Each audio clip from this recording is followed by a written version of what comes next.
বীরভূম জেলার দুটো সতীপীঠ আমার ভিডিওর মাধ্যমে আপনাদের দেখিয়েছি।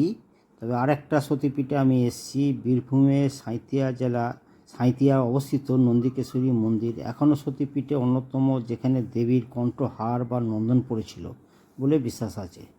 1913 সালে নির্মিত এই প্রাচীন মন্দিরটি নন্দীপুর নামে পরিচিত, যেখানে মা নন্দিকেশ্বরী দেবী নন্দিনী রূপে পূজিত হন। অবস্থান: বীরভূম জেলার সাঁইথিয়া শহরের প্রাণকেন্দ্রে অবস্থিত। প্রতিষ্ঠা: বর্তমান মন্দিরটি 1320 বঙ্গাব্দে 1913 খ্রিস্টাব্দে নির্মিত হয়েছিল। নামকরণ: কিংবদন্তি অনুসারে মহাদেবের বাহন নন্দী এখানে দেবীর সতী আরাধনা করেছিলেন, তাই দেবীর নাম নন্দিকেশ্বরী।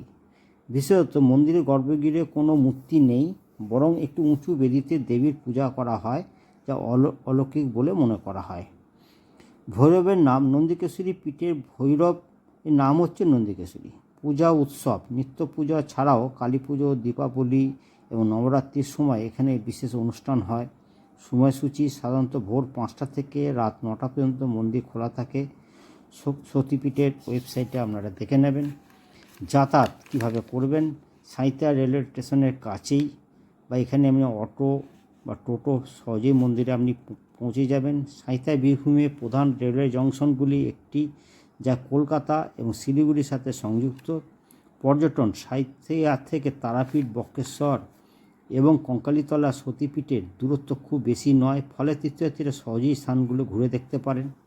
কথিত আছে, পিতার দক্ষযজ্ঞের সভায় সতীর আত্মত্যাগের ঘটনার সাথে যুক্ত, কারণ দক্ষ সতী ও তার স্বামী শিবকে অপমান করেছিলেন। সতীদেবী তার স্বামীর প্রতি পিতার অপমান সহ্য করতে না পেরে যজ্ঞ বলে আত্মহত্যা করেন। শোকাত মহাদেব রাগান্বিত হয়ে দক্ষ যজ্ঞ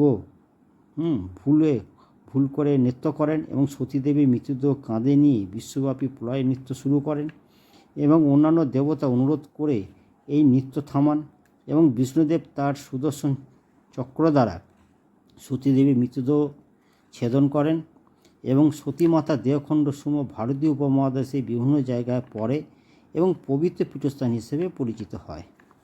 বর্তমান মন্দিরটি 1993 সালে নির্মিত হয়েছিল।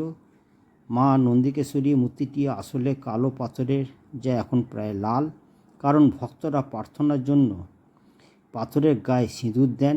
দেবীর একটি রূপালী মুকুট এবং 3টি সোনালি চোখ এক বিশাল বটগাছ ছাতার মতো ঘিরে রয়েছে এই নন্দিকেশ্বরী মন্দির চত্বরটিকে, এবং খুব শান্ত পরিবেশ। আপনারা আসুন, আপনারা এখানে জগন্নাথ, সুভদ্রা, বলরামকেও দর্শন করতে পারবেন। যদি এই ভিডিওটা আপনাদের খুব ভালো লাগে, তাহলে আমাকে লাইক, শেয়ার, কমেন্ট করবেন এবং আমার সঙ্গে থাকুন। আর আপনারা ভালো ভালো ভিডিও পেতে আমাকে কমেন্ট করে জানান, কি লাগবে আপনাদের বলুন। নমস্কার, ভালো থাকবেন।